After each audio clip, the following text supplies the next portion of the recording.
शहर से लेकर गांव तक संविधान निर्माता डॉक्टर भीमराव अंबेडकर की प्रतिमाओं पर अर्पित की गई श्रद्धांजलि। डॉक्टर अंबेडकर समाज सेवा समिति के तत्वाधान में सीतापुर के अंबेडकर पार्क में मनाया गया महापरिनिर्वाण दिवस। नमस्कार, मैं हूं सतीश आर्य, आप देख रहे हैं आर्य न्यूज। सीतापुर में स्वतंत्र भारत के पहले कानून मंत्री, प्रसिद्ध वकील, राजनेता और संविधान निर्माता बाबा साहब डॉक्टर भीमराव अंबेडकर के 17वें महापरिनिर्वाण दिवस पर म्युनिसिपल मार्केट स्थित डॉक्टर अंबेडकर पार्क में डॉक्टर अंबेडकर समाज सेवा समिति के पदाधिकारियों ने बाबा साहब डॉक्टर भीमराव अंबेडकर की प्रतिमा पर भावपूर्ण श्रद्धांजलि अर्पित की। मुख्य वक्ताओं ने बाबा साहब के जीवन चरित्र पर प्रकाश डाला। भीमराव अंबेडकर की मूर्ति पर सम्मान पूर्वक माल्यार्पण किया। कार्यक्रम में प्रवक्ता डॉक्टर गगन कुमार, प्रोफेसर, राजकीय महाविद्यालय कुचलाई सीतापुर ने अपने संबोधन में कहा, सुना भी गया है, ऐसी शख्सियत जो हजारों साल में एक बार जन्म लेती हैं। हमें गर्व है कि ऐसे महापुरुष हमारे आदर्श हैं।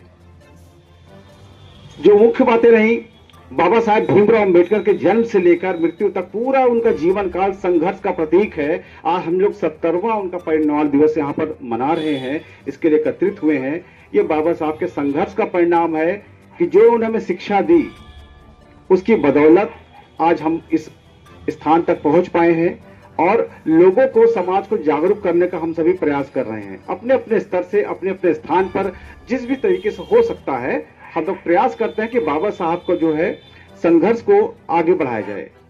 बाबा साहब ने बहुत सारे क्षेत्रों में काम किया है, जिसके बारे में यहाँ पर अगर हम लोग कहने लगे, ऐसा कोई क्षेत्र नहीं है जहां पर उन्होंने काम ना किया हो। तो क्षेत्र तो उनका बहुत बड़ा है, कहां तक हम लोग चर्चाएं करेंगे। लेकिन मुख्य चीजें हैं कि आज भी हम लोग 21वीं शताब्दी में जी रहे हैं। सबसे बड़ी समस्या आती जाति और धर्म की। जहां भी जाइए, सबकी सबसे बड़ी समस्या जाति की है। तो आखिर ऐसा क्या है कि जाति क्यों नहीं जा रही है? बाबा साहब भीमराव अंबेडकर ने एक बात जो कही ना कि शिक्षित बनो, संगठित रहो, संघर्ष करो। तो शिक्षा कैसी होनी चाहिए? शिक्षा व्यवस्था ऐसी होनी चाहिए जो हमें सवाल पैदा करना सिखाए, जिससे कि हम लोगों से सवाल कर सके, तर्क वितर्क कर सके और अपनी बात को ऊपर रख सकें। अगर हम लोगों से बात नहीं रख सकते, अपनी दूसरों के सामने अपनी बात को रख नहीं सकते, व्यक्त नहीं कर सकते, तो ऐसी शिक्षा का कोई मतलब नहीं। वो सिर्फ डिग्री के समान है और डिग्री कभी भी सिर्फ नौकरी पाने के काम आती है, जीवन जीने के लिए काम नहीं आ सकती है। तो शिक्षा व्यवस्था वही होनी चाहिए। बाबा साहब ने ऐसे नहीं कहा कि जीवन लंबा होने के बजाय महान होना चाहिए। महान क्यों होना चाहिए? महान इसीलिए होना चाहिए, महान तभी होगा जब आप अपने आत्म सम्मान से जिएंगे, सर उठाकर जिएंगे। तो सर तभी उठ सकता है जब बाबा साहब के बताए हम लोग नियमों पर चलें और अपने नजर में ही ऐसा कोई काम ना करें कि जिससे हमें सर झुकाना पड़े। तो संगठित रहने की बात है। दूसरी बात, संगठित तो हम लोग हो नहीं पाए। हम लोग को कहीं इकट्ठा होना संगठन नहीं होता है। संगठन कैसे होगा? संगठन तो तब होगा कि जब हम जाति व्यवस्था को मिटाएं। लेकिन जाति व्यवस्था पहले हम दूसरों से क्यों शिकायत करते हैं? हम खुद नहीं मिटाने में सक्षम हो पाए हैं। आज हमारा समाज इस लायक नहीं है कि हम लोग जाति व्यवस्था मिटाने की बात करते हैं, लेकिन मिटाने की दिशा में कोई कदम नहीं बढ़ा पाते। क्यों? क्योंकि आज भी हम लोग शादी विवाह जो करते हैं, जाति में भी जाति बटी हुई है।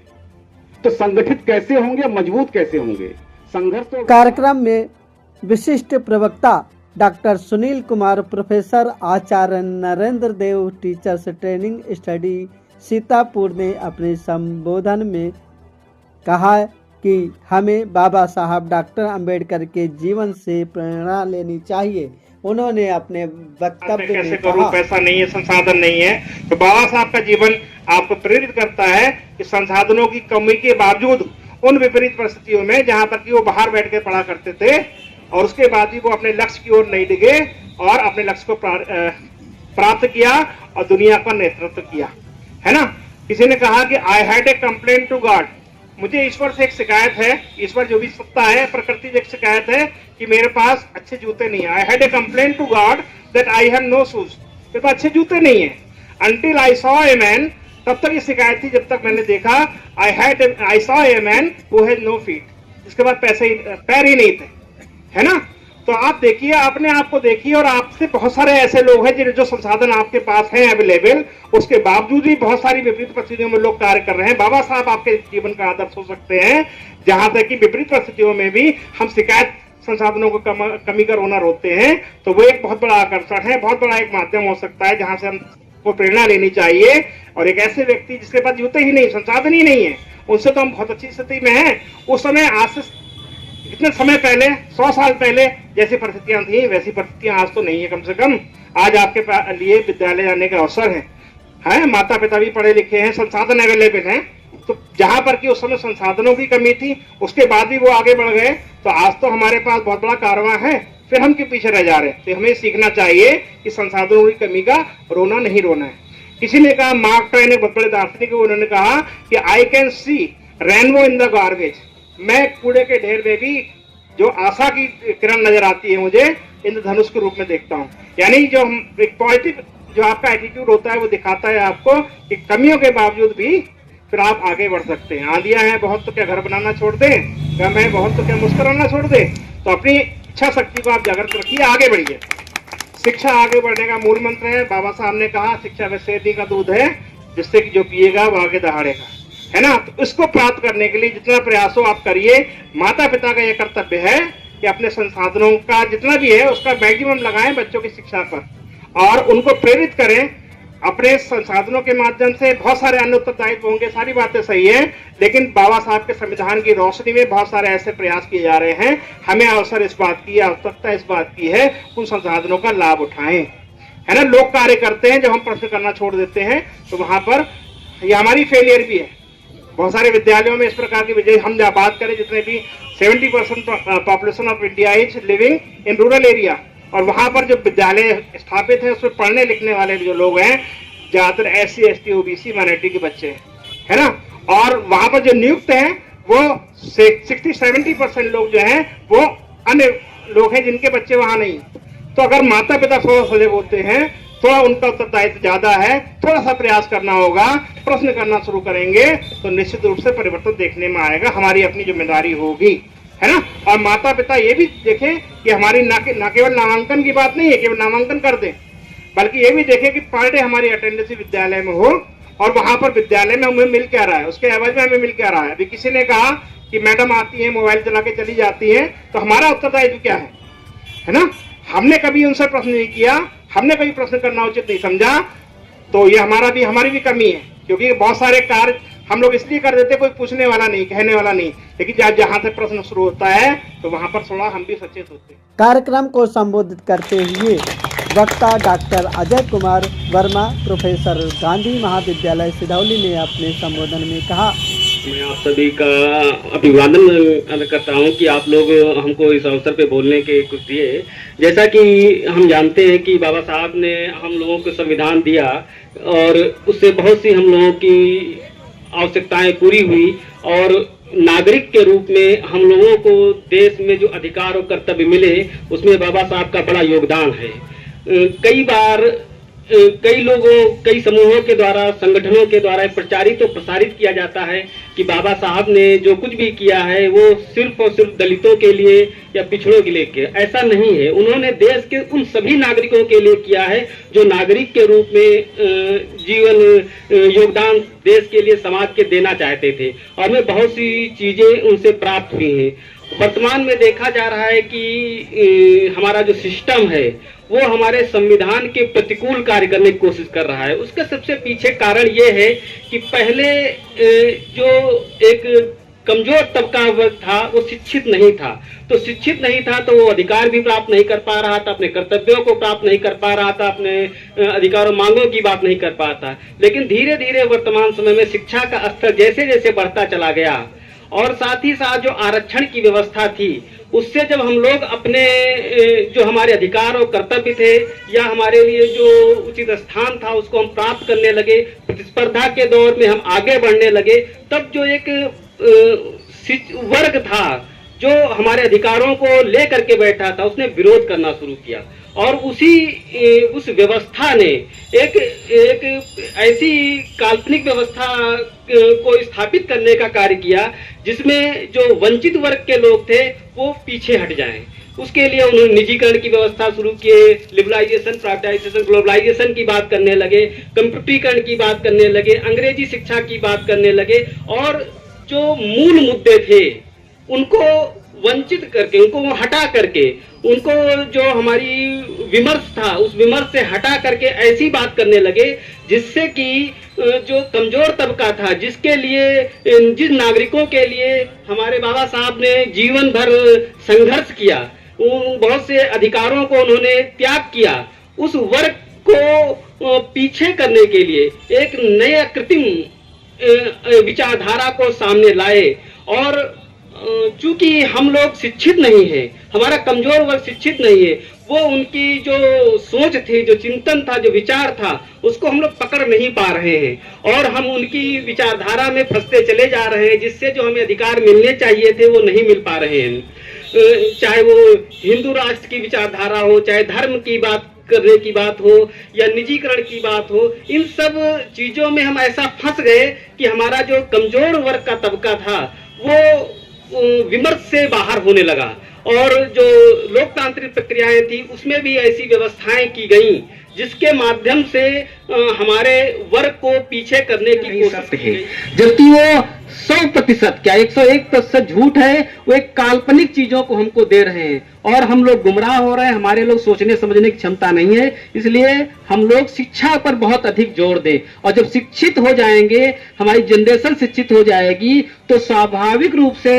हम लोग बाबा साहब के सपनों को पूरा कर पाएंगे और ये जिस दिन कर पाएंगे वही बाबा साहब की परिनिर्वाण दिवस की विनम्र अच्छी श्रद्धांजलि होगी। मुझे वो इतनी बात कहनी थी। आप सभी का बहुत बहुत धन्यवाद। जय भीम, जय बुद्ध। मुख्य वक्ता प्रोफेसर अनिल कुमार ने बाबा साहब डॉक्टर भीमराव अंबेडकर भारतीय संविधान का निर्माण कर संपूर्ण समाज के उत्थान के लिए स्वतंत्रता, समता, न्याय और बंधुत्व के विचार को आगे बढ़ाया और संविधान के माध्यम से शोषितों, वंचितों समेत हर एक भारतीय के अधिकार को सुनिश्चित करने में व जात पात, छुआछूत, ढोंग, आडंबर को समाप्त करने की अहम भूमिका निभाई।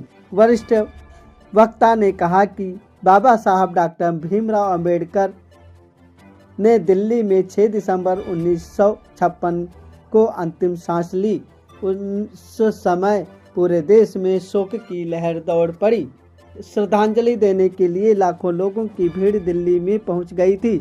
नई पीढ़ी को बाबा साहब के बताए हुए रास्ते पर चलने की प्रेरणा लेनी चाहिए। कार्यक्रम के मुख्य वक्ता डॉक्टर अनिल कुमार, अविश्रांत प्रोफेसर फखरुद्दीन अली अहमद, स्नातकोत्तर महाविद्यालय महमूदाबाद सीतापुर ने अपने संबोधन में बाबा साहब के जीवन चरित्र पर विस्तार से प्रकाश डाला और उनके किए गए कार्यों की सराहना की।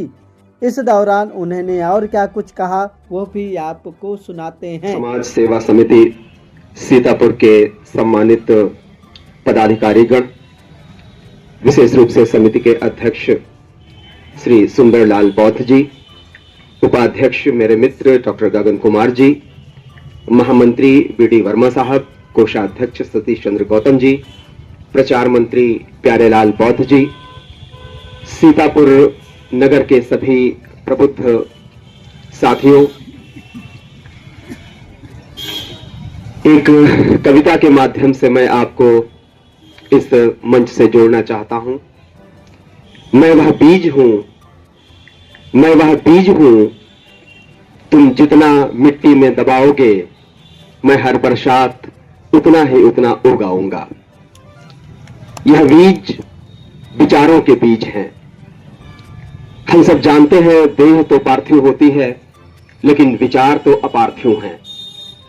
आज 6 दिसंबर का दिन बोधशत्व, भारत रत्न और जन जन में बाबा साहब के रूप में समादृत डॉक्टर भीमराव अंबेडकर जी के महापरिनिर्वाण का दिवस है।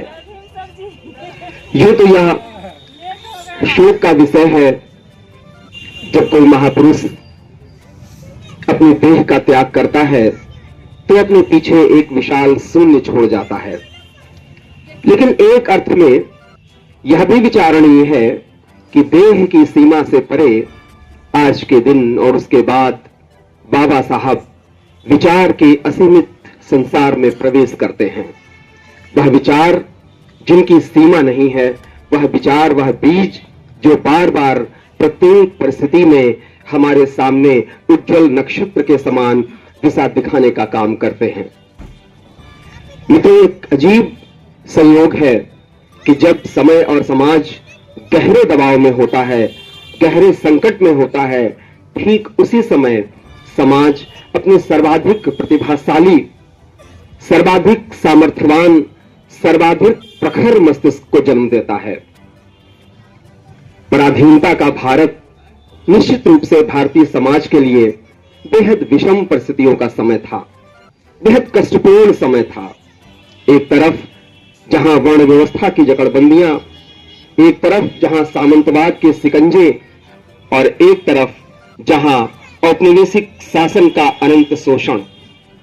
इन विषम परिस्थितियों में अत्यंत प्रखर मस्तिष्क, तेजस्वी व्यक्तित्व और उतना ही तर्कशील मस्तिष्क ने जन्म लिया। मेरा संकेत बाबा साहब की ओर है, जिन्होंने चेतना के स्तर पर वह स्थान प्राप्त किया जहां बौद्ध धर्म की शब्दावली में उन्हें बोधिसत्व का दर्जा प्राप्त हुआ। यद्यपि बाबा साहब अंबेडकर के जीवन के संदर्भ में बहुत सी बातें हुई हैं, केवल मैं 3 दृष्टांत आपके सामने रखना चाहता हूं। इसलिए भी यह जरूरी है कि आप देखेंगे, बार बार आग्रह करने के बाद भी बाबा साहब अंबेडकर के अनन्य मित्र कावित्कर जी ने बार बार उनसे आग्रह किया कि आप भी अपनी एक आत्मकथा लिख डालें। कई बार विचार शुष्क होते हैं, कई बार हम विचारों से उतना नहीं जुड़ पाते, लेकिन जब हम महापुरुषों की जीवनी पढ़ते हैं, आत्मकथा पढ़ते हैं, तो हमें विशेष प्रेरणा मिलती है। और बाबा साहब का जीवन तो स्वयं पूरी प्रेरणा की एक अनंत श्रृंखला है। इसीलिए कावित्कर जी ने कहा कि आप भी एक आत्मकथा लिख डालें, जिससे हम सब जो सोए हुए लोग हैं, जो थोड़ा सुसुप्त अवस्था में हैं, उन्हें एक जागृति की प्राप्त हो। बाबा साहब ने कहा, बल्कि मुस्कुराते हुए कहा कि समय नहीं है। अपने बारे में मैं स्वयं लिखूं, इससे ज्यादा जरूरी काम मैं कर रहा हूं, मेरे पास समय नहीं है। यद्यपि बार बार आग्रह करने के बाद उन्होंने अपनी आत्मकथा के लेखन का आरंभ किया। द वेटिंग फॉर वीजा, वह पुस्तक पूरी नहीं हो पाई, बहुत शुरुआती पृष्ठ ही उस पुस्तक के रूप में दर्ज हो पाए, लेकिन उसमें बाबा साहब ने अपने जीवन के आरंभिक वर्षों के संघर्ष को रेखांकित किया है। इतना ही नहीं, बाद में उनकी जीवनी के प्रामाणिक जीवनीकार क्रिस्तोफ जाफरनो ने बहुत विस्तार से बाबा साहब के जीवन, उनके संघर्ष और उनकी उपलब्धियों को शब्द प्रदान किए हैं। इस आत्मकथा के पृष्ठों से और क्रिस्तोफ जाफरनो की जीवनी से केवल 2 दृष्टांत या 3 दृष्टांत संक्षेप में मैं आपके सामने रखना चाहता हूं। बाबा साहब कोई साधारण व्यक्तित्व के नहीं थे। हम सब उनका चित्र देखते हैं, अत्यंत भव्य, अत्यंत आकर्षक व्यक्तित्व बचपन से ही, और वह कोई साधारण परिवार के भी नहीं थे। हम सब जानते हैं कि उनके पिता रामजी मालोजी सतपाल ब्रिटिश आर्मी में सूबेदार के पद पर थे। सूबेदार का पद, अंग्रेजों का शासन, ब्रिटिश आर्मी एक बड़े दबदबे का पद था। इस रूप में किसी प्रकार की कोई न्यूनता, कोई अभाव नहीं दिखता है। बावजूद इसके इतने सुंदर, इतने सुदर्शन व्यक्तित्व के धनी बाबा साहब और उनके भाई जब जाते हैं सतारा में अपने गांव, और स्टेशन से गांव तक जाने के लिए जब बैलगाड़ी लेनी पड़ती है, किराए के रूप में दुगना और तिगुना धन देने के बाद भी जब उस गाड़ीवान को यह पता चलता है कि जो हमारी सवारी है वह महार जाति से संबंधित है, तो वह उन्हें बैलगाड़ी पर बिठाता नहीं है। इस घटना को याद रखने की जरूरत है। जो लोग बार बार यह इस बात को रेखांकित करते हैं और समसामयिक संदर्भों में बार बार ये बात कही जाती है कि अब चूंकि आपका स्तर इतना हो गया है इसलिए अब आप उन तमाम सारे अधिकारों को छोड़ दीजिए, तब इस दृष्टांत को ध्यान रखना पड़ता है कि आर्थिक स्तर के बाद भी, सांस्कृतिक स्तर के बाद भी जो सामाजिक पदस्थापन है, उस पदस्थापन में वह स्तर, वह स्थान, वह महत्व नहीं दिया जाता है। और क्यों नहीं दिया जाता है? बार बार आपकी प्रतिभा को रेखांकित किया जाता है, उस पर संशय का ग्रहण लगाया जाता है, संशय किया जाता है। इसलिए मामला थोड़ा गहरा है। केवल आर्थिक उन्नयन से बात नहीं बनेगी, सांस्कृतिक उन्नयन भी करना पड़ेगा, सामाजिक उन्नयन भी करना पड़ेगा। दूसरी एक बात कि जब बाबा साहब पढ़ रहे थे, बालक ही थे, इंस्पेक्टर ऑफ स्कूल ने एक निरीक्षण किया। बहुत सारे बच्चे बैठे हुए थे। उन्होंने पूछा कि बताओ ऐसी कौन सी चीज है जो हम देख तो सकते हैं लेकिन छू नहीं सकते। बहुत सारे बच्चों ने अलग अलग बातें बताई। अधिकांश ने कहा कि चांद और सितारे हमें दिखते तो हैं लेकिन हम उसे स्पर्श नहीं कर सकते, हम उसे छू नहीं सकते हैं। जब बाबा साहब का नंबर आया, उस अधिकारी ने इनसे पूछा तो उन्होंने उस कक्षा के बाहर पानी भरे मटके की ओर इशारा करते हुए कहा कि यह वह वस्तु है जिसे मैं रोज देखता हूं लेकिन छू नहीं सकता, मैं स्पर्श नहीं कर सकता हूं। यह दृष्टांत इसलिए जरूरी है कि कोई सत्य सनातन नहीं होता, सबके जीवन के अपने अपने सत्य होते हैं। यदि कोई व्यक्ति कहे कि यही सत्य है, क्यों? क्योंकि यह सनातन है, क्यों? क्योंकि यह शास्त्रों में कहा गया है, तो हमें उठकर कहना चाहिए कि कोई सत्य शाश्वत नहीं होता, कोई सत्य सनातन नहीं होता, सबके जीवन के अपने अपने सत्य होते हैं। कुछ बच्चों के लिए यह सत्य है, और ठीक बात है कि हम सितारों को देख तो सकते हैं लेकिन छू नहीं सकते। लेकिन वहीं किसी के लिए यह भी सत्य है कि जल से भरा हुआ पात्र जिसे हम रोज देखते हैं लेकिन उसे छू नहीं सकते। हमारे जीवन के भी अपने अपने सत्य हैं, उन सत्यों के साथ ही हमें आगे बढ़ना है। तीसरा एक दृष्टांत, जब बाबा साहब बहुत जरूरी काम कर रहे थे, भारतीय संविधान की रचना कर रहे थे, उस समय तमाम भारत के पत्रकार और विदेशी पत्रकार भी भारतीय राजनीति को समझने के लिए भारतीय स्वाधीनता आंदोलन में सक्रिय नेताओं के साक्षात्कार लेने के लिए दिल्ली आया जाया करते थे। एक पत्रकार आए, कुछ देर हो गई, कई नेताओं के घर चक्कर लगाया और जब डॉक्टर अंबेडकर के आवास पर पहुंचे तो काफी समय हो चुका था, लेकिन बिजली जल रही थी। वह कुछ काम कर रहे थे, अपनी स्टडी टेबल पर बैठे थे, कुछ लिख रहे थे, कुछ दस्तावेजीकरण चल रहा था। पत्रकार को उनसे मिलाया गया। पत्रकार ने सहज रूप से कहा कि मैंने कई नेताओं के आवास के चक्कर लगाए, प्रायः हर जगह बिजली बंद थी, विश्राम का समय था, लेकिन जब आपके आवास पर आया हूं तो देखता हूं कि बिजली जल रही है, आप कुछ लिख रहे हैं, कुछ दस्तावेजीकरण चल रहा है। तब डॉक्टर अंबेडकर ने कहा कि मेरे लिए बहुत बड़ा काम अभी शेष है, मेरे पास विश्राम का समय नहीं। बावजूद इसके कि स्वास्थ्य संबंधी समस्याएं उनके जीवन में उस समय थी और उसका दुष्प्रभाव उन्हें झेलना पड़ रहा था, बावजूद उसके निरंतर वह काम कर रहे थे। तमाम लोग यह दावा करते हैं कि मैं 18-18 घंटे काम करता हूं, तमाम लोग दावा करते हैं कि मैं सोता ही नहीं हूं। सवाल यह है कि काम क्या कर रहे थे? वह जो दस्तावेज लिख रहे थे, वह दस्तावेज मनुष्यता की अमूल्य थाती है। दुनिया भर की जितने सुंदर विधान थे, और वह विधान जो किसी दैवीय शक्ति ने पैदा नहीं किए। अभी सर कह रहे थे, बहुत अच्छी बात कह रहे थे कि वह विधान जो बहुत संघर्षों के बाद प्राप्त हुए थे, समानता के सिद्धांत, शिक्षा के सिद्धांत, मताधिकार के सिद्धांत, स्त्रियों की शिक्षा के सिद्धांत, जिस पर देश के महापुरुष लंबे समय से काम कर रहे थे। बाहर भी तमाम जन आंदोलन हो रहे थे, उन आंदोलनों के बाद उन सिद्धांतों, उन विधानों को प्राप्त किया गया था। बाबा साहब अपने संविधान में इन सबसे सुंदर शब्दों को लिपिबद्ध कर रहे थे, क्योंकि अब 10 साल संघर्ष करने का समय नहीं था, 100 साल संघर्ष करने का समय नहीं था। यदि आप बार बार शून्य से प्रारंभ करेंगे तो एक पीढ़ी कहां तक आगे जाएगी।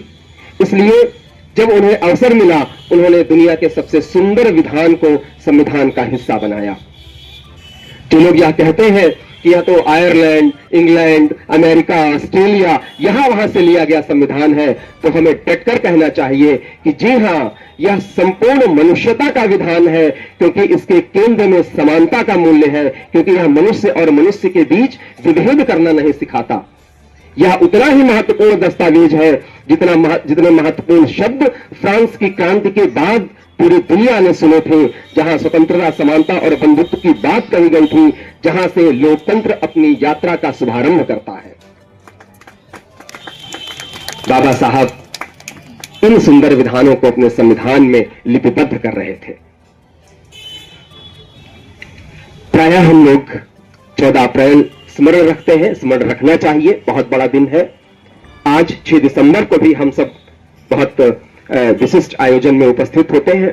एक तिथि और बड़ी महत्वपूर्ण है जो बाबा साहब से जुड़ती है, और वह तिथि है 7 नवंबर की। 7 नवंबर 1900 का दिन, जब बाबा साहब की स्कूलिंग प्रारंभ हुई थी, और पूरे महाराष्ट्र में वह दिन छात्र दिवस के रूप में मनाया जाता है। बार बार इस बात को हमारे पूर्व वक्ताओं ने रेखांकित किया, और सही बात है कि शिक्षा से बढ़कर और कोई दूसरा औजार, दूसरा हथियार, दूसरा टूल्स नहीं हो सकता है।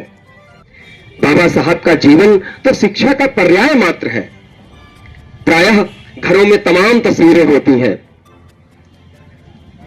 अलग अलग किस्म की कलात्मक तस्वीरें, लेकिन पूरे भारतीय स्वाधीनता आंदोलन के दौरान जो सक्रिय नेता थे, उन सब में सर्वाधिक शिक्षित, सर्वाधिक डायनेमिक और सर्वाधिक तर्कशील जो व्यक्ति थे डॉक्टर अंबेडकर। कई बार उनकी पुस्तकें, कई बार उनकी तस्वीरें घरों में नहीं होती हैं, क्योंकि उन्हें तो नॉलेज ऑफ सिंबल का दर्जा दिया गया है। आखिर हमें आगे कौन ले जाएगा? यह शिक्षा ही, यह तर्क ही, यह संशय ही, यह प्रश्नाकुलता ही, यह जिज्ञासा ही मनुष्यता को यहां तक लेकर आई है। आस्था और विश्वास हमारे जीवन को गति नहीं प्रदान करते, संशय और तर्क ही हमारे जीवन को गतिशील बनाते हैं। और मनुष्यता की यह यात्रा जो यहां तक आई है, उसके मूल में यही तर्कशील मस्तिष्क है, यही बौद्धिक मस्तिष्क है। और इस बौद्धिकता के जो सबसे बड़े प्रतीक भारतीय संदर्भ में है, वो डॉक्टर भीमराव अंबेडकर है। यही कारण है कि कोलंबिया विश्वविद्यालय के मुख्य द्वार पर जिनकी विशाल प्रतिमा है, वह डॉक्टर अंबेडकर है, वह बाबा साहब हैं, वह बोधिसत्व है।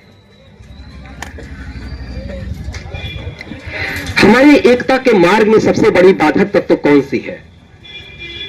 यदि आप विचार करें तो आर्थिक विषमता उतनी बड़ी बाधा नहीं है, सांस्कृतिक विषमता उतनी बड़ी बाधा नहीं है। सबसे बड़ी बाधा जो नेशनल इंटीग्रेशन, जो राष्ट्रीय एकीकरण में है, और वह है जाति। एक ऐसी अवैज्ञानिक प्रक्रिया, एक अवैज्ञानिक संकल्पना, मुझे आश्चर्य होता है और आप सबको भी होता ही होगा कि कैसे हजारों हजार साल से यह एग्जिस्ट कर रही है, यह अस्तित्व में है, जबकि रंगभेद समाप्त हो गया, समाप्त होने की प्रक्रिया में है, उसके विरुद्ध संघर्ष हो रहे हैं। तमाम जो इस प्रकार की अवैज्ञानिक प्रैक्टिसेस थी पूरी दुनिया में, उनके खिलाफ आंदोलन हुए। जो लोग इसमें शामिल थे उन्होंने माफिया मांगी, लेकिन भारतीय परिवेश में पैदा हुई जातीय व्यवस्था जो नितांत अवैज्ञानिक है, जिसका कोई वैज्ञानिक आधार नहीं है, क्योंकि जन्म के समय संतान के बारे में कुछ भी कहा नहीं जा सकता है। वह तो उसका सामर्थ्य होगा, वह तो उसकी प्रतिभा होगी, वह उसकी क्षमता होगी, उसका अभ्यास होगा, तो वह उसे उस रूप में विकसित करेगा। बावजूद इसके यह जाति की जो संरचना है, वह मनुष्य और मनुष्य को अलग अलग खित्तों में बांट देती है, यह दूरियां पैदा करती है। कुछ लोग इसे सांस्कृतिक गोलबंदी के रूप में भी देखते हैं, लेकिन इस पर कठोर प्रहार करने की आवश्यकता है। बहुत पहले एक बहुत अच्छे समाज सुधारक जो पंजाब और पश्चिमी भारत में सक्रिय थे, आदरणीय संतराम बीए जी, उन्होंने ऐसा ही एक आयोजन करने का मन बनाया। उस दौर में उस पूरे खित्ते में आर्य समाज का बड़ा प्रभाव था। संतराम जी ने आदरणीय अंबेडकर जी को आमंत्रित किया कि आप आए और जाति के विनाश पर, इस व्यवस्था पर अपने विचार प्रकट करें। लेकिन ऐसा संयोग बना कि वह सभा हो नहीं पाई। संतराम बीए जी पर इतना दबाव पड़ गया कि उन्हें वह सभा स्थगित करनी पड़ी। तब बाबा साहब ने जो विचार अपने बनाए थे, उन विचारों को लिपिबद्ध किया। एक चीज यही कह दूं कि एक चीज बार बार आप ध्यान रखेंगे कि बाबा साहब एक तरफ जहां सामाजिक मोर्चे पर अत्यंत सक्रिय थे एक एक्टिविस्ट के तौर पर, वहीं दूसरी तरफ अपने विचारों के दस्तावेजीकरण में उतने ही सक्रिय थे। आप देखें कि 40 से अधिक खंडों में उनकी पूरी जो ग्रंथावली है, जो उनके पूरे विचार हैं, उनकी जो पूरी रचनाएं हैं, 40 से अधिक खंड हैं उसके। बहुत विपुल साहित्य रचा है उन्होंने। क्यों? क्योंकि वह इस बात को जानते थे कि विचारों की जो आयु होती है भौतिक तौर पर वह क्षणिक मात्र होती है। मैं अभी बोल रहा हूं, मेरे विचार आपके कान तक पहुंच रहे हैं और उसके बाद यह विचार या आवाज या ध्वनि समाप्त हो जाएगी। लेकिन यदि आप विचारों को एक बार लिपिबद्ध कर दें, दस्तावेज के रूप में वह आ जाए, वह प्रकाशित हो जाए, तो फिर उसे कोई समाप्त नहीं कर सकता है। इसी अर्थों में शब्दों की अमरता की बात कही जाती है। अमरता का और कोई अर्थ यहां नहीं है। इसलिए एक तरफ जहां सामाजिक मोर्चे पर, राजनीतिक मोर्चे पर, आर्थिक मोर्चे पर, सांस्कृतिक मोर्चे पर लगातार बाबा साहब भीमराव अंबेडकर सक्रिय थे एक एक्टिविस्ट के तौर पर, वहीं दूसरी तरफ निरंतर उनकी लेखनी चलती रही।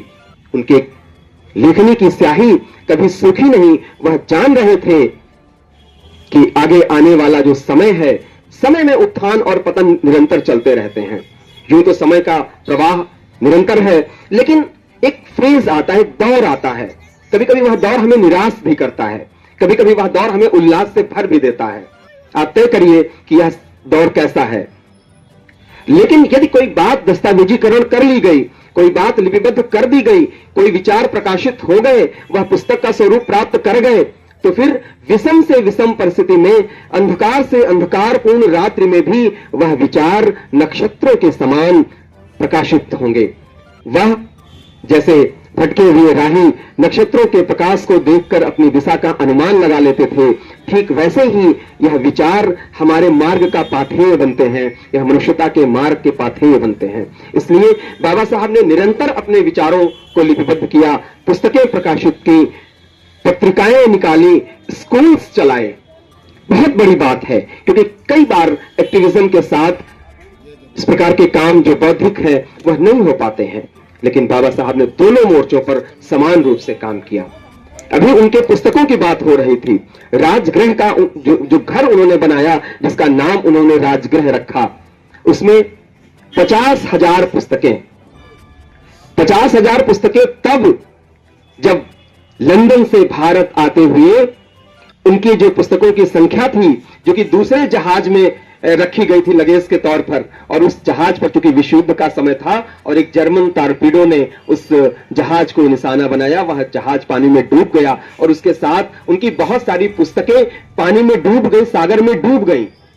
बावजूद इसके राजगृह में 50,000 पुस्तकों का संकलन था। आप सोचिए कि वह पुस्तकें यदि नहीं डूबी हुई होती, वह थीसिस जो नहीं डूबी हुई होती, तो फिर उनका जो संग्रह था वह कितना विशाल होता।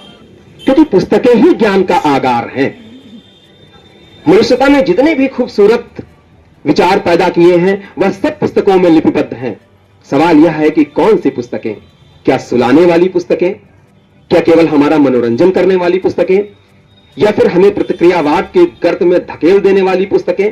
वह भी पुस्तकें हो सकती हैं। नहीं, हमारी चेतना को जागृत करने वाली पुस्तकें, हमें आगे ले जाने वाली पुस्तकें, मनुष्यता को मार्ग दिखाने वाली पुस्तकें, वह पुस्तकें जिनमें समानता का संदेश निहित हो, वह पुस्तकें जिसमें मनुष्य और मनुष्य के बीच विभेद की बात न की जा रही हो, वह पुस्तकें जिसमें स्त्री और पुरुष के बीच भेद ना हो, सबके लिए समान अवसर हो, सबके उन्नत मस्तिष्क की कामना की गई हो, जिसमें पूरी मनुष्यता के लिए सुंदर संदेश निहित हो, ऐसी पुस्तकों का संग्रह, उनका पठन, उनका पाठन, विचारों का समाज में संप्रेषण, यह बहुत जरूरी चीज है।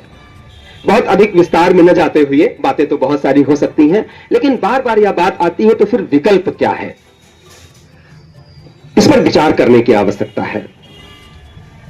एक बार पुनः आप बाबा साहब के जीवन से प्रेरणा लें। बाबा साहब का जीवन एक वैकल्पिक जीवन दर्शन को प्रस्तावित करता है। और बाबा साहब ही नहीं, बाबा साहब ने जिनको अपना गुरु माना, तथागत बुद्ध से लेकर कबीर और संत रविदास से होते हुए, ज्योतिबा फूले, सावित्रीबाई फूले से होते हुए, डॉक्टर अंबेडकर के यहां जो चरम उत्कर्ष प्राप्त होता है, यह पूरा एक वैकल्पिक जीवन दर्शन है। केवल रंग बदलने से कुछ नहीं होगा। सरकारें बदलती हैं, रंग बदल जाते हैं, झंडे बदल जाते हैं, इससे बात नहीं बनेगी। हमें एक वैकल्पिक जीवन दर्शन को स्वीकार करना पड़ेगा। वह वैकल्पिक जीवन दर्शन क्या है? मनुष्य होने के नाते हम सब उत्सव धर्मी हैं, हम सब उत्सव मनाना चाहते हैं, मनाना ही चाहिए, क्यों नहीं। एक जगह इकट्ठा हो, उत्सव मनाया जाए, लेकिन उत्सव के चयन की जो जिम्मेदारी है वह तो हमारी अपनी हो। कबीर ने बहुत पहले लिखा, पीछे लागा जाए था लोक वेद के साथ। प्राय हम अनुकरण करते हैं, समाज का अनुकरण, समाज जैसे जैसे जो कुछ कर रहा होता है, एक सहज रूप से, स्वाभाविक रूप से हम सब उसका अनुकरण करने लगते हैं। पीछे लागा जाए था लोक वेद के साथ, आगे थे सतगुरु मिले दीपक दिया हाथ। लेकिन जो सतगुरु है, जो सच्चा गुरु है, कौन गुरु? जैसे डॉक्टर अंबेडकर तथागत बुद्ध को अपना गुरु कहते हैं, कबीर को अपना गुरु कहते हैं, संत रविदास को अपना गुरु कहते हैं, ज्योतिबा फूले को अपना गुरु कहते हैं। हमारे लिए आज डॉक्टर अंबेडकर सबसे बड़े गुरु हैं, प्रज्ञा पुरुष हैं। तो उनके विचारों की रोशनी में हम देखें कि हम किसके पीछे लगे हुए हैं, किसका अंधा अनुकरण कर रहे हैं। जिसका अनुकरण कर रहे हैं उसके पीछे कोई तार्किकता है भी या नहीं? केवल काल्पनिकता है क्या? केवल अवैज्ञानिक बातें हैं क्या? और मजेदार बात है कि उन्हीं अवैज्ञानिक और काल्पनिक बातों का अभ्यास करते करते कहीं ना कहीं हम सब धीरे धीरे अवैज्ञानिक और काल्पनिक होते चले जाते हैं। क्योंकि जो हम करते हैं, जो हम बोलते हैं, जो हम विचार करते हैं, उनका प्रभाव हमारे व्यक्तित्व पर, हमारे जीवन पर, हमारे परिवार पर, और अंततः जब तमाम लोग करने लगे तो समुदाय पर और समाज पर पड़ता ही पड़ता है। इसलिए ऐसे उत्सवों का चयन करें जो उत्सव हमें आगे ले जाए। तमाम महापुरुष जिनका जीवन प्रकाश से परिपूर्ण है, जो उन्नत मस्तिष्क है, उनकी जयंतियां हैं, उसमें हम उत्सव मनाएं। तमाम पुस्तक मेले लगते हैं, वहां भी तो मेला है, वहां हम जाएं, परिवार के साथ जाएं, बच्चों के साथ जाएं, वहां हम आनंद प्राप्त करें। और यह समय अवसर का भी है। विषम परिस्थितियां भी हमें अवसर देती हैं। जैसे औपनिवेशिक शासन ने, अंग्रेजों के शासन ने तमाम विषमताओं के बावजूद, तमाम शोषण के बावजूद एक अवसर भी उपलब्ध कराया, वैसे ही तमाम असुविधाओं के बावजूद, तमाम संघर्षों के बावजूद, तमाम दबावों के बावजूद भी बहुत सारे अवसर भी नए नए खुल रहे हैं। तकनीक हमें सत्य संपन्न बनाती है। तकनीक जो जेंडर न्यूट्रल भी है, कास्ट न्यूट्रल भी है, रिलीजन न्यूट्रल भी है। हम इस तकनीक से जुड़े। आज मजेदार बात है, दो मॉडल हमारे सामने हैं। एक तरफ एआई है, कृत्रिम मस्तिष्क, उसकी बात हो रही है, जो क्षण मात्र में दुनिया भर का ज्ञान हमारे सामने प्रस्तुत कर देती है। और वहीं कुछ लोग अभी भी प्राचीन ग्रंथों के उन तमाम अप्रासंगिक और अवैज्ञानिक हो चुके बातों को रट करके समाज के सामने उदाहरण प्रस्तुत कर पा रहे हैं। हमारे सामने दोनों मॉडल हैं। विज्ञान से जुड़े, तकनीक से जुड़े, ज्ञान के उन माध्यमों से जुड़े जो हमें आगे ले जाए। और इस चुनाव में फिलहाल कोई बाधा उस रूप में नहीं है। समस्याएं हो सकती हैं, लेकिन इन तकनीक से जुड़कर हम अपने आप को सत्य संपन्न बना सकते हैं, हम अपने आप को प्रासंगिक बना सकते हैं, हम समाज के लिए अपने आप को मूल्यवान बना सकते हैं। बहुत एक बड़ा स्वप्न बाबा साहब ने देखा था, नॉलेज सोसाइटी, एक ज्ञान संपन्न समाज कैसे बने। जबकि मोटे तौर पर समाज अज्ञान संपन्न ही है। जहां बहुत अच्छी बातें होती हैं, हम लोग चूंकि महाविद्यालयों से जुड़े हुए लोग हैं, बहुत सारे अच्छे सेमिनार्स करते हैं, वहां संख्या नहीं जुटती है, बहुत थोड़े लोग आते हैं, वहां विद्यार्थी तक नहीं आते। लेकिन जब हम देखते हैं कि जब शहर में, नगर में जब कोई है ना संगीत के कुछ कार्यक्रम होते हैं, जो कुछ इस तरीके के म्यूजिकल नाइट्स होती हैं, अथाह भीड़ उमड़ पड़ती है। यह चयन का मामला है, हमारा चयन किस ओर हो, जहां अच्छी बातें हो रही हैं, जहां संविधान में जो मूल्य स्थापित है। एक बात और याद आ गई तो कह दूं कि जैसे जीवन को चलाने के लिए कुछ नियम होते हैं, समाज को चलाने के कुछ नियम होते हैं, देश को चलाने के भी कुछ नियम होते हैं। और 1950 के बाद, 26 जनवरी 1950 के बाद भारतीय संविधान से बड़ा कोई ग्रंथ नहीं है जो वह दावा करे कि वह देश को चलाएगा, जो वह दावा करने लग जाए कि वह समाज को चलाएगा। इसमें कोई डिबेट हो ही नहीं सकती। भारतीय संविधान हमारे देश को संचालित करता है। भारतीय संविधान के मूल्य हमारे जीवन को संचालित करें, ऐसी हम कामना करें। वह मूल्य जो लोकतांत्रिक है। लोकतंत्र केवल मताधिकार तक सीमित नहीं है। जीवन में लोकतांत्रिक मूल्यों का समावेश हो, समाज में लोकतांत्रिक मूल्यों का समावेश हो। हम परस्पर संवाद की प्रक्रिया में से जुड़े रहें, लगातार संवाद करें, जुड़े, बात करें, सुख दुख को साझा करें।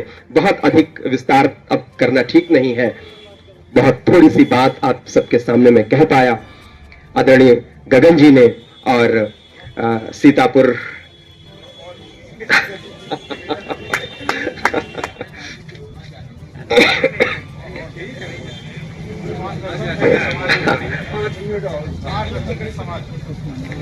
ये बात मुझे बताई कि सीतापुर के लिए तो मैं बहुत आह्लादित हो गया। बार बार मेरे मन में देखिए, एक तरफ जहां संवाद की जरूरत है, वहीं एक दूरी भी बहुत समाज में बनती जा रही है। फिर मैं कबीर को कोट करूं, संत मिले कुछ कहिए कहिए, मिले असंत मुष्टि कर रही है। जहां अच्छे लोग मिले, वहां जरूर कुछ कहा जाए, कुछ सुना जाए, कुछ आपस में बात हो। लेकिन जहां असंत लोग मिल जाए तो फिर वहां कबीर ने यह भी कहा है, यह भी विवेक है कि हमें कहां बोलना है और कहां नहीं बोलना है। तो जब इस मंच के बारे में मुझे पता चला तो मैं प्रसन्न भी हुआ, आह्लादित भी हुआ। और बहुत सारी जगहों पर, बहुत सारे मंचों पर जो बातें मैं नहीं कहूंगी, बातों को कहने का यह आह्लाद है, इसलिए मैं इतना लंबा बोल गया समय और आप सबका जाया ही किया है। लेकिन फिर भी मैं बराबर इस बात को कहूंगा कि दरअसल एक बार पुनः नॉलेज सोसाइटी की तरफ आए। आप सब ध्यान दें, एक पूरा सांस्कृतिक उद्योग, एक कल्चरल इंडस्ट्री स्टैब्लिश है। आप टीवी ऑन करें, उसके धारावाहिक जो आते हैं उसको आप देखें, तमाम जो उस पर सीरियल्स आते हैं, पता नहीं चलता, लेकिन धीरे धीरे धीरे धीरे करके वह समाज में पूर्व स्थापित मान्यताओं को हमारे बच्चों के मन में, हमारे सबके भी मन में धीरे धीरे करके वह इंसर्ट करते रहते हैं। दरअसल एक होता है पारंपरिक ज्ञान, वह कितना ज्ञान है इस पर अलग से बहस हो सकती है, लेकिन वह परंपरा से चला आता है। हम सुनना चाहें न चाहें, लेकिन जब हम समाज में निकलते हैं तो तमाम सारी बातें हमारे मस्तिष्क में आती हैं। और एक होता है जिसे हमें अर्जित करना पड़ता है। संकट यही है कि हम अर्जन की प्रक्रिया में नहीं है। केवल पारंपरिक ज्ञान से ही समाज आगे नहीं बढ़ेगा। अर्जन की प्रक्रिया, यह प्रक्रिया थोड़ी कठिन जरूर है, लेकिन इसे करना पड़ेगा और एक वैकल्पिक जीवन दर्शन विकसित करना पड़ेगा। बहुत तमाम अलग अलग उसमें पढ़ने की आवश्यकता नहीं है, तमाम दार्शनिक बातों में पढ़ने की आवश्यकता नहीं है, क्योंकि एक पुराने दार्शनिक का कथन है कि इस दुनिया की दार्शनिकों ने बहुत बार व्याख्या की है, लेकिन सवाल है इसे बदलने का। और बदलाव, बहुत ऊंचे लक्ष्य, बहुत बड़े लक्ष्य, क्रांति, यह बहुत अच्छी बातें हैं, यह हमें प्रेरित करती हैं, लेकिन यह बहुत ही कठिन भी है। यदि हम छोटे छोटे बदलावों से शुरुआत करें, और सबसे बड़ी बात यह है कि हम किसी के समानांतर कुछ खड़ा करना नहीं चाहते हैं, हम अपने आप को इंपावर करना चाहते हैं।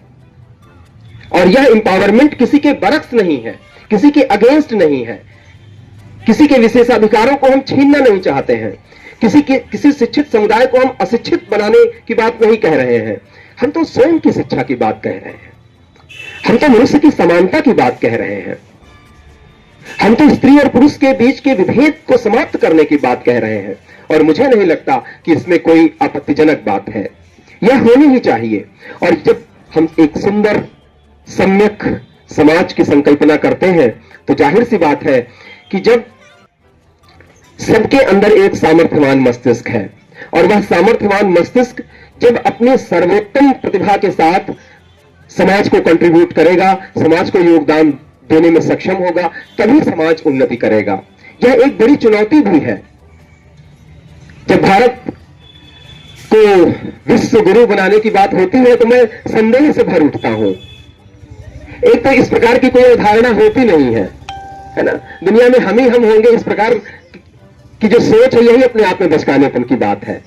सब होंगे, सब उन्नति करेंगे, सबकी प्रगति होगी, इस प्रकार की बात रखनी चाहिए। और इस पूरी परिकल्पना के बीच सवाल है कि हम कर क्या रहे हैं। क्या हम वैज्ञानिक समाज को बनाने की कोई कोशिश कर रहे हैं क्या? या हम एक तार्किक समाज को बनाने का प्रयत्न कर रहे हैं क्या? ऐसे प्रयत्न समाज में नहीं दिखाई पड़ रहे और यह चिंता का विषय है। तो फिर इन्हें कौन करेगा? जिन्हें करना है वो नहीं कर रहे। लेकिन इस आधार पर हम शांत तो नहीं बैठ सकते, चाहे संख्या कितनी भी कम हो। जाहिर सी बात है कि सीतापुर में भी बहुत सारे लोग होंगे जो इस विचार को मानने वाले होंगे, लेकिन यहां उपस्थित संख्या तो कम ही है ना। तो कम ही सही, बहुत कम सही, लेकिन मुट्ठी भर लोग। लेकिन सब लोग यदि यह विचार कर ले कि नहीं, हम एक नॉलेज बेस्ड सोसाइटी के लिए काम करेंगे, हम जहां भी हैं हम बेहतर सोचेंगे, हम समानता की बात करेंगे, हम सांस्कृतिक उन्नयन की बात करेंगे, हम विज्ञान की बात करेंगे, हम तर्क की बात करेंगे, तो जाहिर सी बात है कि शुरुआत हो जाएगी। शुरुआत होना कोई बहुत मुश्किल काम नहीं है। हालांकि बार बार यह बात कही जाती है कि शुरुआत करना ही सबसे मुश्किल है। यह बात तब कही जाती है जब कहने वाला सामने वालों से अपेक्षा करता है, तब सचमुच मुश्किलें बढ़ती हैं। लेकिन हम स्वयं से शुरुआत करें। और इसी संदर्भ में तथागत बुद्ध की वह वाणी, जब वह कहते हैं कि अत्यदीपो भव, किसी और के प्रकाश से हम प्रकाशित होंगे, इस बात को छोड़ दीजिए। हमें स्वयं अपना प्रकाश बनना होगा। और वह प्रकाश जो ज्ञान का प्रकाश है, वह प्रकाश जो बाबा साहब के शब्दों में निहित है, वह प्रकाश जो तथागत बुद्ध से लेकर, और एक बड़ी समृद्ध परंपरा है। दरअसल हमें कहीं भी किंचित मात्र भी हमें न्यून सोचने की आवश्यकता नहीं है। इसी भारतीय परिवेश में, इसी भारतीय संस्कृति में, इसी भारतीय भूमि में पूरी एक समृद्ध परंपरा है जो तर्क की बात करती है, जो विज्ञान की बात करती है।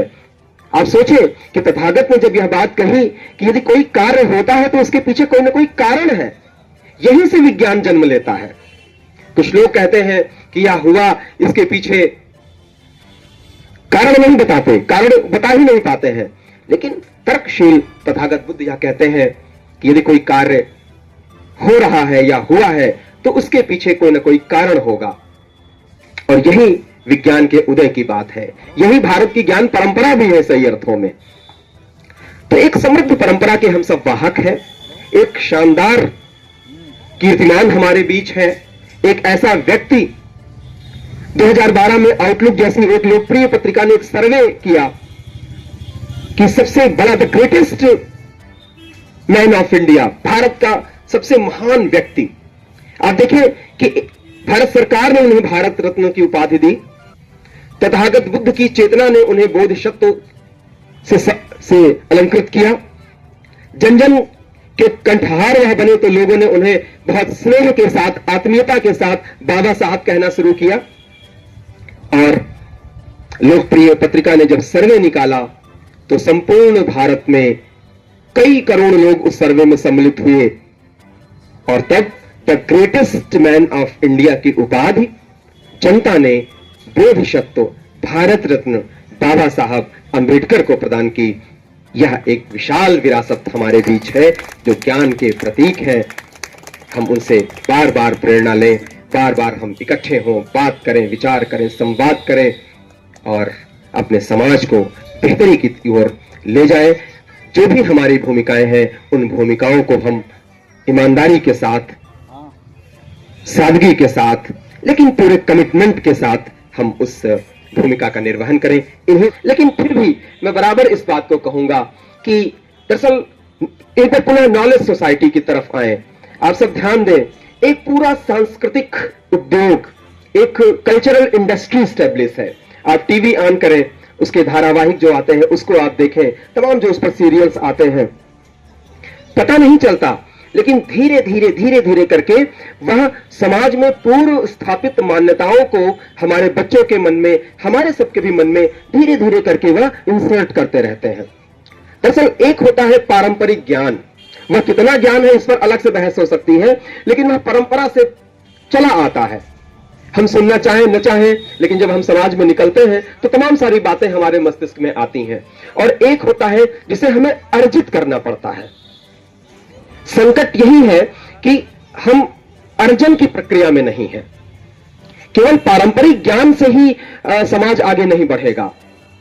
अर्जन की प्रक्रिया, यह प्रक्रिया थोड़ी कठिन जरूर है, लेकिन इसे करना पड़ेगा और एक वैकल्पिक जीवन दर्शन विकसित करना पड़ेगा। बहुत तमाम अलग अलग उसमें पढ़ने की आवश्यकता नहीं है, तमाम दार्शनिक बातों में पढ़ने की आवश्यकता नहीं है, क्योंकि एक पुराने दार्शनिक का कथन है कि इस दुनिया की दार्शनिकों ने बहुत बार व्याख्या की है, लेकिन सवाल है इसे बदलने का। और बदलाव, बहुत ऊंचे लक्ष्य, बहुत बड़े लक्ष्य, क्रांति, यह बहुत अच्छी बातें हैं, यह हमें प्रेरित करती हैं, लेकिन यह बहुत ही कठिन भी है। यदि हम छोटे छोटे बदलावों से शुरुआत करें, और सबसे बड़ी बात यह है कि हम किसी के समानांतर कुछ खड़ा करना नहीं चाहते हैं, हम अपने आप को इंपावर करना चाहते हैं। और यह इंपावरमेंट किसी के बरक्स नहीं है, किसी के अगेंस्ट नहीं है, किसी के विशेषाधिकारों को हम छीनना नहीं चाहते हैं, किसी शिक्षित समुदाय को हम अशिक्षित बनाने की बात नहीं कह रहे हैं। हम तो स्वयं की शिक्षा की बात कह रहे हैं, हम तो मनुष्य की समानता की बात कह रहे हैं, हम तो स्त्री और पुरुष के बीच के विभेद को समाप्त करने की बात कह रहे हैं। और मुझे नहीं लगता कि इसमें कोई आपत्तिजनक बात है, यह होनी ही चाहिए। और जब हम एक सुंदर सम्यक समाज की संकल्पना करते हैं तो जाहिर सी बात है कि जब सबके अंदर एक सामर्थ्यवान मस्तिष्क है, और वह सामर्थ्यवान मस्तिष्क जब अपने सर्वोत्तम प्रतिभा के साथ समाज को कंट्रीब्यूट करेगा, समाज को योगदान देने में सक्षम होगा, तभी समाज उन्नति करेगा। यह एक बड़ी चुनौती भी है। जब भारत को विश्व गुरु बनाने की बात होती है तो मैं संदेह से भर उठता हूं। एक तो इस प्रकार की कोई अवधारणा होती नहीं है ना, दुनिया में हम ही हम होंगे, इस प्रकार की जो सोच है यही अपने आप में बचकानेपन की बात है। सब होंगे, सब उन्नति करेंगे, सबकी प्रगति होगी, इस प्रकार की बात रखनी चाहिए। और इस पूरी परिकल्पना के बीच सवाल है कि हम कर क्या रहे हैं? क्या हम वैज्ञानिक समाज को बनाने की कोई कोशिश कर रहे हैं क्या? या हम एक तार्किक समाज को बनाने का प्रयत्न कर रहे हैं क्या? ऐसे प्रयत्न समाज में नहीं दिखाई पड़ रहे और यह चिंता का विषय है। तो फिर इन्हें कौन करेगा? जिन्हें करना है वो नहीं कर रहे। लेकिन इस आधार पर हम शांत तो नहीं बैठ सकते, चाहे संख्या कितनी भी कम हो। जाहिर सी बात है कि सीतापुर में भी बहुत सारे लोग होंगे जो इस विचार को मानने वाले होंगे, लेकिन यहां उपस्थित संख्या तो कम ही है ना। तो कम ही सही, बहुत कम सही, लेकिन मुट्ठी भर लोग। लेकिन सब लोग यदि यह विचार कर लें कि नहीं, हम एक नॉलेज बेस्ड सोसाइटी के लिए काम करेंगे, हम जहां भी हैं हम बेहतर सोचेंगे, हम समानता की बात करेंगे, हम सांस्कृतिक उन्नयन की बात करेंगे, हम विज्ञान की बात करेंगे, हम तर्क की बात करेंगे, तो जाहिर सी बात है कि शुरुआत हो जाएगी। शुरुआत होना कोई बहुत मुश्किल काम नहीं है। हालांकि बार बार यह बात कही जाती है कि शुरुआत करना ही सबसे मुश्किल है। यह बात तब कही जाती है जब कहने वाला सामने वालों से अपेक्षा करता है, तब सचमुच मुश्किलें बढ़ती हैं। लेकिन हम स्वयं से शुरुआत करें। और इसी संदर्भ में तथागत बुद्ध की वह वाणी, जब वह कहते हैं कि अत्यदीपो भव, किसी और के प्रकाश से हम प्रकाशित होंगे, इस बात को छोड़ दीजिए, हमें स्वयं अपना प्रकाश बनना होगा।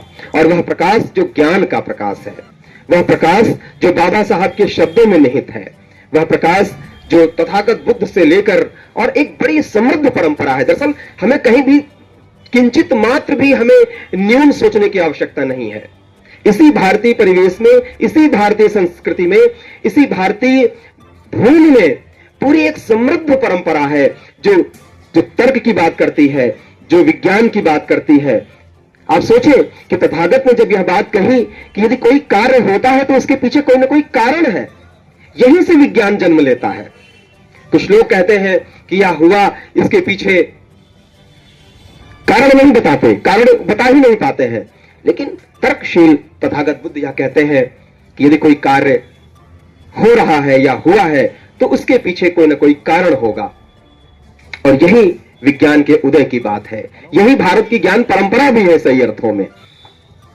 तो एक समृद्ध परंपरा के हम सब वाहक हैं, एक शानदार कीर्तिमान हमारे बीच है, एक ऐसा व्यक्ति 2012 में आउटलुक जैसी एक लोकप्रिय पत्रिका ने एक सर्वे किया कि सबसे बड़ा, the greatest man of India, Bharat का सबसे महान व्यक्ति। आप देखिए कि भारत सरकार ने उन्हें भारत रत्न की उपाधि दी, तथागत बुद्ध की चेतना ने उन्हें बोधिसत्व से अलंकृत किया, जन जन के कंठहार वह बने तो लोगों ने उन्हें बहुत स्नेह के साथ, आत्मीयता के साथ बाबा साहब कहना शुरू किया। और लोकप्रिय पत्रिका ने जब सर्वे निकाला तो संपूर्ण भारत में कई करोड़ लोग उस सर्वे में सम्मिलित हुए और तब the greatest man of India की उपाधि जनता ने बोधिसत्व, भारत रत्न बाबा साहब अंबेडकर को प्रदान की। यह एक विशाल विरासत हमारे बीच है जो ज्ञान के प्रतीक है। हम उनसे बार बार प्रेरणा लें, बार बार हम इकट्ठे हों, बात करें, विचार करें, संवाद करें और अपने समाज को बेहतरी की ओर ले जाएं। जो भी हमारी भूमिकाएं हैं उन भूमिकाओं को हम ईमानदारी के साथ, सादगी के साथ, लेकिन पूरे कमिटमेंट के साथ हम उस भूमिका का निर्वहन करें। इन्हीं शब्दों के साथ एक बार पुनः मैं आयोजन समिति के पदाधिकारियों को बहुत बहुत आभार व्यक्त करता हूं कि उन्होंने मुझे आप सबके बीच अवसर उपलब्ध कराया कि मैं थोड़ी सी बातें आप सबके बीच कह पाऊं। और बाबा साहब का तर्क, उनका विवेक, उनका मस्तिष्क, उनके विचार हमारे जीवन का मार्गदर्शन करें। बहुत बहुत आभार, बहुत बहुत धन्यवाद। डॉक्टर अंबेडकर समाज सेवा समिति के अध्यक्ष सुंदरलाल बौद्ध ने कार्यक्रम में संचालन का कार्य किया। उन्होंने सभी आए हुए वक्ताओं का धन्यवाद ज्ञापित किया। समिति के अध्यक्ष के अलावा उपाध्यक्ष डॉक्टर गगन कुमार, महामंत्री बीडी वर्मा, कोषाध्यक्ष सतीश चंद्र गौतम, प्रचार मंत्री प्यारेलाल बीएल चौधरी, राम प्रकाश चौधरी, किशन, पूर्व राजस्व अधिकारी एपी गौतम, जेपी सुमन, प्रमोद कुमार चौधरी, दीपांकर बौद्ध, चेतराम गौतम, सर्वेश कुमार गौतम, डॉक्टर BR अम्बेडकर अधिवक्ता विचार मंच के advocate वीरुन BL Chaudhary, Anil Kumar, Anish Kumar, Umesh Kumar, Bablu Kumar, Santosh Kumar Rao, advocate Arun राज, एडवोकेट ज्योति यादव, एडवोकेट दीपांशी वर्मा, राम यादव के अलावा उमेश कुमार शिवशंकर राजवंशी सहित अन्य अधिवक्ता गण मौजूद रहे।